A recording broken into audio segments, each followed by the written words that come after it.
দিব্যা সেনের খেলা শেষ করলো জগদ্ধাত্রী। বিস্তারিত সম্পূর্ণ জানতে হলে ভিডিওটি না টেনে দেখতে থাকুন শেষ পর্যন্ত। চরণনাথ মুখার্জি মেহেন্দি ও দিব্যা সেনকে ধোকা দিয়ে কোর্টে হাজির হয় জগদ্ধাত্রী।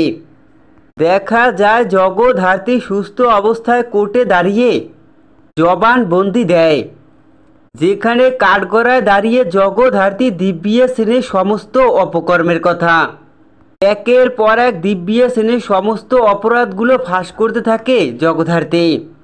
জগদ্ধাত্রীর উপরে যে হামলা করেছে অনেকবার দিব্যা সেন জগদ্ধাত্রীকে মেরে ফেলার জন্য। জগদ্ধাত্রী কোর্টে দিব্যা সেনের মুখোশ ফাঁস করে দিব্যা সেনকে কঠিন শাস্তি দেয়। সেখানে দেখা যায় উৎসব দাঁড়িয়ে রয়েছে দিব্যা সেনের পাশে।